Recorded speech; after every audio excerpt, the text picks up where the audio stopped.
女人每晚都会在铁路边上散步5小时，走累了就躺在座椅上休息。白天人多的时候，她会观察路人的一举一动。如此无聊的生活，她竟坚持了300多天，甚至连身上的衣服都从未换过。没人知道她是谁，为何要这样，就连她自己也不知道。直到这晚，一位老人的出现，真相才被揭晓。白发老人牵着狗狗来到站台，他在狗狗的颈圈上塞了张字条，像是打算自寻短见的样子。此时对面的巡逻员也发现了老人，问他是否需要帮助。女人也在一旁极力劝说，但老人似乎听不见他们的话，在列车过来的一瞬间跳了下去。一眨眼的功夫，老人被碾得稀碎。当晚警方封锁了现场，收拾残局，隔天火车站就恢复了正常运营。可诡异的是，女人发现老人又一次出现在了站台，她连忙冲上去问老人，你昨晚不是死了吗？怎么又回来了？老人说，既然你都这么说了，那我肯定就是魂魄呀，你能看到我，那代表你也是魂魄呗。女人这才意识到，原来自己已经死了，怪不得周围的人都不理她，这就是刚上映不久的新版《消失的她》。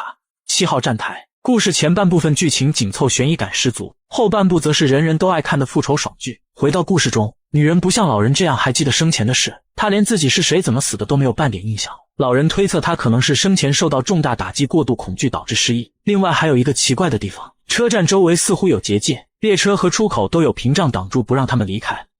这天，一位伤心的女子在餐厅哭泣，女人出于怜悯伸手擦了擦她的眼泪，在触碰到泪水的一瞬间，无数个画面闪过脑海，刹那间她恢复了部分记忆。原来自己的名字叫丽莎，是一位高中老师，母亲是白的，父亲是黑的，还有一个很爱自己的帅气未婚夫。压抑已久的情绪在此刻终于得到释放。Why would I take my own life?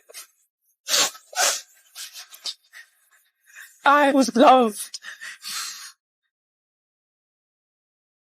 恰好这天是她的忌日，父母和未婚夫来到站台祭拜。丽莎跟着3人一路来到关口，看着亲人离开车站，她不想大家丢下自己，下意识地冲了上去，竟意外发现此刻能冲破屏障了。父母跟未婚夫在街道外分别，丽莎没有跟父母回去，而是第一时间跟在未婚夫身后。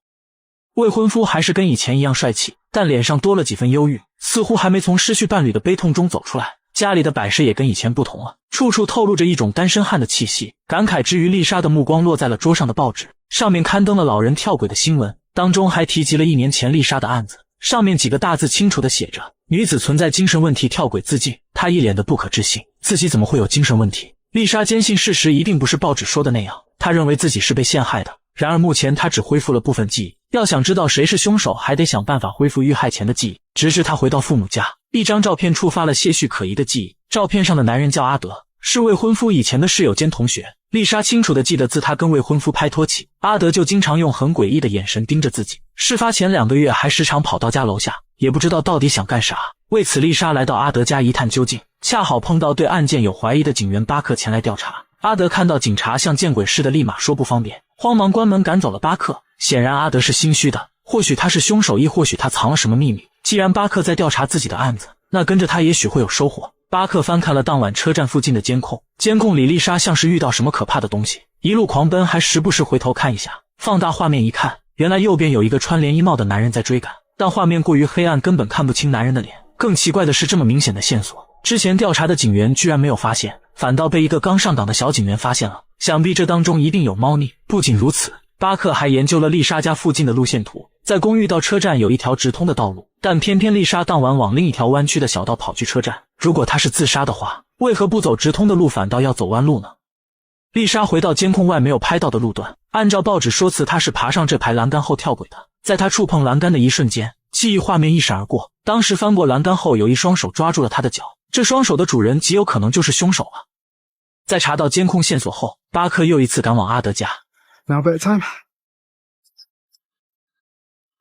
阿德家挂着一件黑色连衣帽，丽莎跟巴克都不免感到震惊，心中虽然有些许疑惑，但也不敢肯定，毕竟这种位移很多人都有，并不能证明阿德就是凶手。巴克说，我在丽莎的同事那打听过，丽莎曾对同事透露说你有一段时间总是跟踪她，对此你怎么解释？阿德表示那也不算跟踪，只是我有话想跟她说，可是我不知道该怎么才能说明白，因为我多次提醒过她，她好像听不懂，亦或者是她不愿相信我说的话，所以有几个晚上我都来到她家楼下，就是迟迟没有跟她直面坦白。话说阿德这个人性格比较内向，从他家里的杯子摆设就能看出来，他不仅内向，还有严重的强迫症，所以跟普通人沟通说不清楚也不是没可能。阿德提示巴克可以找丽莎的发小问问，他知道的也许比我更多。提起发小，丽莎猛然想起了一件事，在他生日派对那晚，发小拉他到厕所里偷偷讲了一件事。发小说，原本我有邀请自己的表妹也来的，当他知道马特是你的未婚夫后不肯来了。他跟马特以前是同事，他说马特总是缠着他，走哪跟哪的那种，冤魂不散的那种，导致他后来不得不换单位。他离开后马特就搬来跟你住了，难道你还没看出问题出在哪吗？可惜丽莎并不相信发小说的话，还气冲冲地赶走了发小。如今回想起来，如果发小说的是真的，那会不会未婚夫马特才是凶手呢？带着这个疑问，丽莎跑回公寓，恰好碰见马特带着另一个女人回来。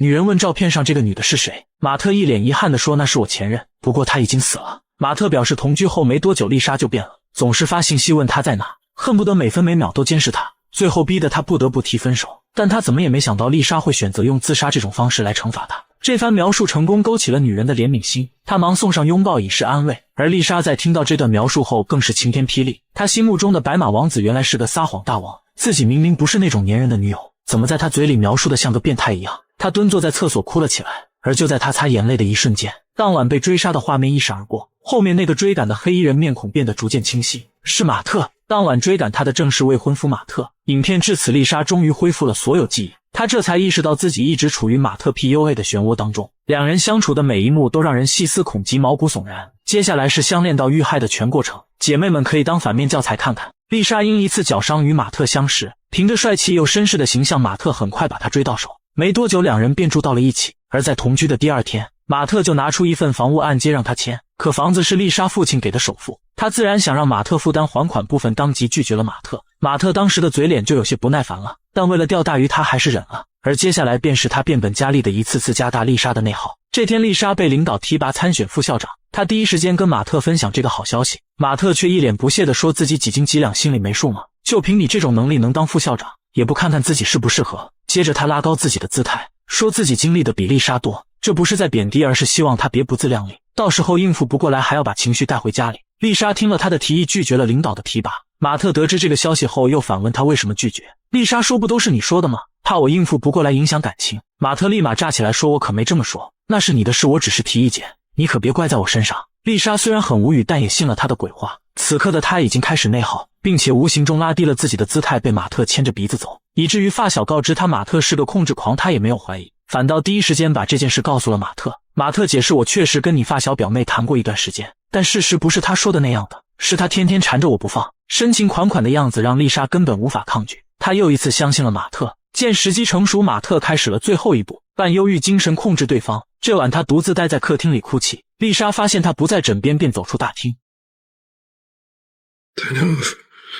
丽莎问他怎么了，他说我觉得自己对你不够好，你没发现我们是截然不同的两种人吗？丽莎说性格一样的人在一起那该多无聊啊，情侣肯定有磨合阶段的。马特说还是不了，我觉得我们俩不适合过下去，像一起共楼这种事我们的意见都不同，以后怎么共患难呢？丽莎担心他会跟自己分手，立马主动拿出按揭合约签下了自己的名字。看看这个渣男的嘴脸吧，表面上还在问你确定要这样做吗，实则内心开心的一批，这个女人还不是被我拿捏了。之后的日子他对丽莎忽冷忽热，想怎样就怎样。明明答应到丽莎工作的学校办医学科普会，却待所有学生到场时他才来爽约。回家后还破口大骂，说自己有很多病人要照顾，你不能为了你的虚荣心把我拿出去炫耀，好像就你有一个医生男友似的，恨不得整个学校的人都知道。过后他又开始安慰丽莎，宝贝，我是不希望你变成一个虚伪的人，所以不想你在学校那么高调。事情发展到这，丽莎已经内耗到极点了，她开始厌恶马特总是发信息问你在哪，感觉活在对方的监控之下。这天她在街上偶遇前任，再见亦是朋友，两人坐下来聊了几句，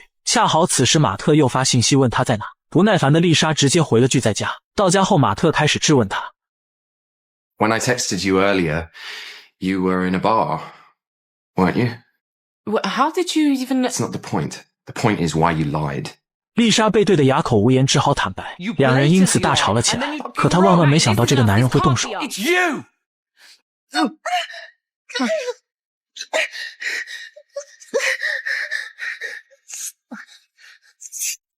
丽莎被吓坏了，忙冲了出去，跑到父母家门口。她本想向父亲诉苦，但又怕打扰老人家休息，于是便跑到公园待到深夜，直至被巡逻的警察发现带了回去。如果这晚她敢向警察或者父母求救，也许结局会截然不同，但她偏偏犹豫不决，迟迟没说出来。隔日她约父亲出来，本想着把事情告诉父亲，却没想到还没开口，马特就突然冒了出来，阻止了丽莎向父亲诉苦。怎么上次他知道自己在酒吧，这次又能精准地找到自己？丽莎怀疑手机被装了追踪系统，于是上网做了一次测评，不出意外，测评结果真的是被装了追踪系统。气得他当晚就说要收拾包袱走人。殊不知正是这个举动彻底激怒了马特，他将丽莎摁倒不让其离开。丽莎本能的一脚踹开马特，然后立即往屋外逃走。他一路狂奔来到火车站，为了不让马特抓到自己，他翻越围栏。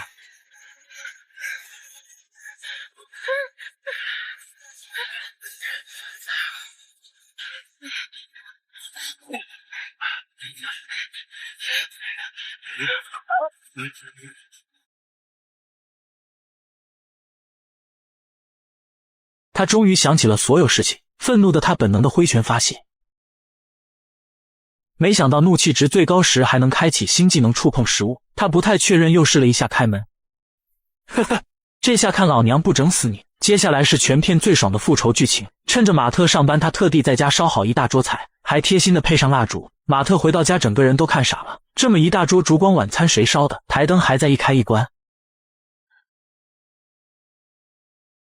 厕所里所有水龙头都开着的，玻璃上还画了个小星星，这全是他以前跟丽莎做过的事情，心虚是肯定有的了。不过他没有往那方面想，而是冲下楼质问邻居 Did you let someone into my flat today? Who was it? Haven't let anyone in. The key. The fucking key that Lisa said she gave you for emergencies. Get it now. Go into my flat again, and I will slap an injunction on you. First and final warning. That cuts both ways. 以上只是开胃菜，接下来才是重头戏。隔日，马特把两人的合照丢进垃圾桶，丽莎又将其捡了回去。待马特回到家，他立即播放录像，那是他生日派对上马特深情款款唱的情歌。马特忙四处翻找遥控器，却惊讶地发现遥控器放在冰箱里，就说诡异不诡异吧。等他关掉电视后，丽莎又重新投影上去，吓得他连忙把电线拔了。接着丽莎又点开电脑播放。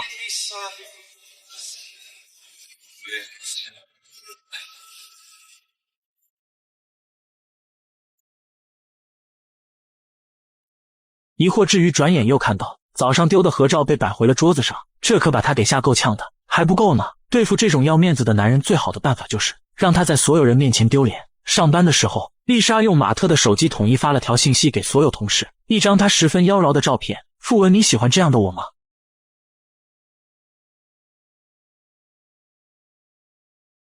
马特被领导带走问话，并停职了3个月。因为这件事，现任女友当晚向马特提出分手。没想到恼羞成怒的他又一次像对丽莎那样对待女人，但这一次他不会得逞的。丽莎直接扑上来锁后，